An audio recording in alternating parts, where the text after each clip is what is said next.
real-life work, movie, and television studio. Again, my name is Alex, and I'm going to be your studio tour guide. And with us, we have the amazing driver, Mike. Everybody say, hey, Mike. Hey, Mike. He's going to be taking us on this thrilling journey going a crazy 8 miles an hour. So hold on to those hats, everybody. And with Mike and I, we also have another co-host. That's right, we have on board with us Mr. Jimmy Fallon. Oh, hey there. You made it. Welcome to the Universal Studio Tour. I'm Jimmy Fallon. I'll be making sure that you get through this experience in one piece. It is here on our front lot, and the first one that we're passing by on the left-hand side is Soundstage 12. Now this soundstage is actually the biggest soundstage that we have here on our lot. It's 29,000 square feet, and it's currently home to NBC's hit singing competition show, The Voice, starring Blake Shelton, Adam Levine, Kelly Clarkson, and the newest judge, Jennifer Hudson. There's also been some incredible sets that have been built inside of Soundstage 12 for some great movies. Frankenstein's Lab, Scarface's Mansion, Dracula's Castle. All of those sets were built inside of there, including the Visitor Center from Jurassic Park. These production bungalows used to be hair, makeup, wardrobe, dressing rooms for some of Hollywood's hottest names like Doris Day, Rock Hudson, Tony Curtis, Jimmy Stewart, you name it. Even Lucille Ball and Tom Cruise would call these production bungalows home away from home while they were filming some incredible productions right here on the Universal backlot. But now they're just offices for Hollywood's biggest names in writing, directing, and producing. That's why we call them production bungalows. Some production companies like Dylan Clark Productions is back here. Also, Mr. Robert Zemeckis has his office back here as well. He brought you Back to the Future and Forrest Gump. Also, Miss Elizabeth Banks has her production office back here, Brownstone Productions. She brought you Pitch Perfect 2, which she directed. And also the Dealer Rentis Company works back here. They brought you Hannibal Lecter to the big and the small screen. Now, coming up here on the left-hand side, you'll see Bungalow 5195. Now, next to it, there's a familiar silhouette, and that's because that is the silhouette of Mr. Alfred Hitchcock. That is the bungalow where Mr. Hitchcock went to work every single day to work on some incredible films like Rear Window, Vertigo, The Birds, and Psycho. Now, coming up here on the left, the last two sound stages we have here on the front lot, which we are about to be exiting, are sound stages 22 and 23, currently home to the reboot of Will and Grace, starring Deborah Messing, Megan Mullally, Sean Hayes, and Eric McCormick. Also home to World of Dance, Jennifer Lopez's hit dance competition show, starring herself, Neo, Jenna Dewan, and Derek Huff. Also, America's Got Talent has filmed in these sound stages, but the first production to ever take place inside of sound stages 22 and 23 was NBC's Hairspray Live. Beautiful. Now tell me, do I have any fans of Back to the Future on my tram today? Well, guess what? Get excited. Look to your left-hand side. We are pulling into an area on our backlot that we like to call Courthouse Square.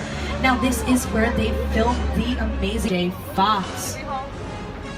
Now, also, they filmed some incredible scenes back here as well. But if you're realizing that Courthouse Square looks a little different, that's because City Hall had to be changed up because it became so recognizable from the film Back to the Future that they had to change the front of it so they could use it for many productions in the future after they filmed that movie.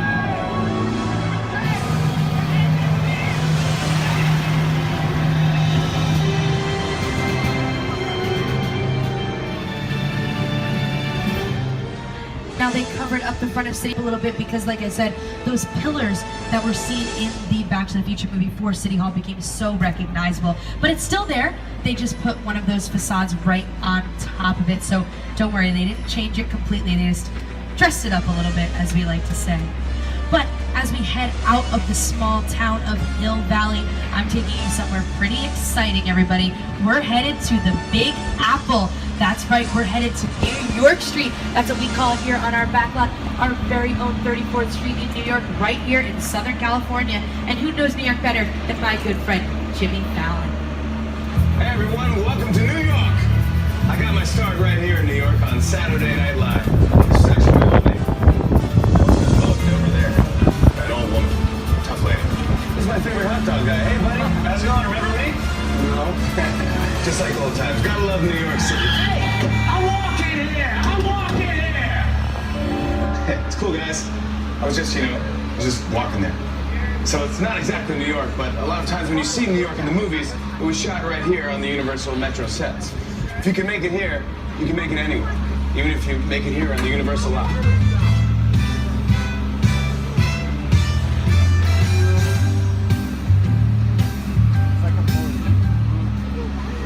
Jimmy's right. If you can make it here, you can make it anywhere. These metropolitan sets back here, including New York Street, have been seen in thousands upon thousands of productions.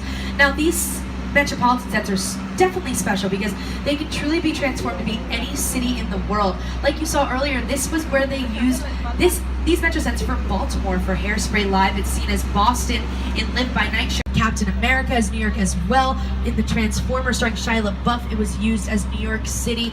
Also, American Ninja Warrior shoots theirs on New York Street. They really have filmed so many incredible things.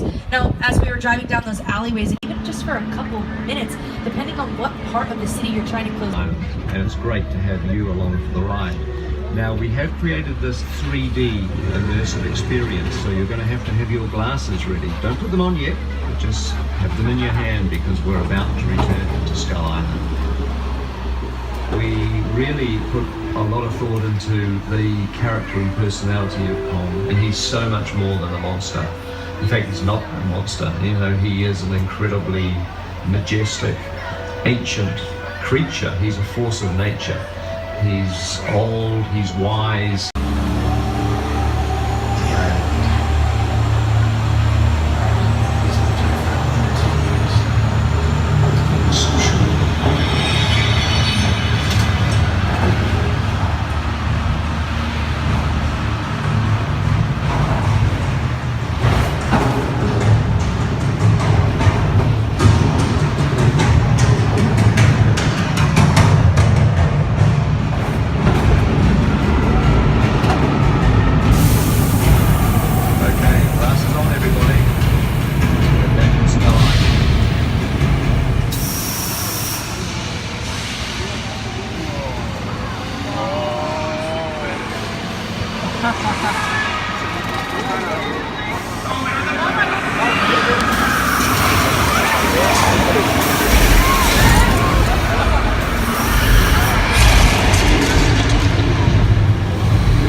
Give it up, everybody, for King Kong 360 3D.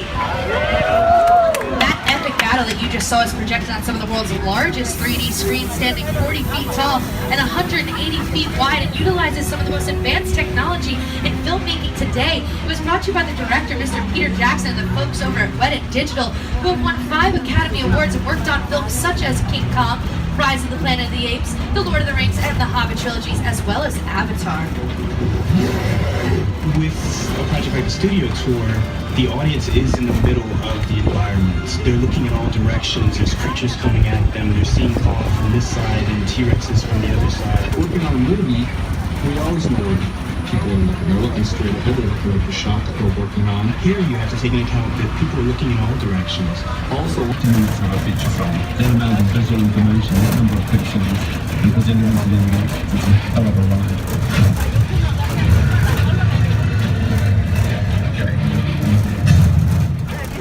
Now you may have noticed at the end, my personal favorite, because that Ferrari you're seeing there is actually what we like to call a faux Rari. That's just the shell of a Ferrari with a Volkswagen engine in it. We have some of the cars from Back to the Future, some Flintstones cars, and then we also have some of my favorites here from the Fast and Furious franchise. We've got the Mazda RX-7 and the Nissan Skyline. We also have Dom Toretto's Roadrunner from Fast and Furious 7.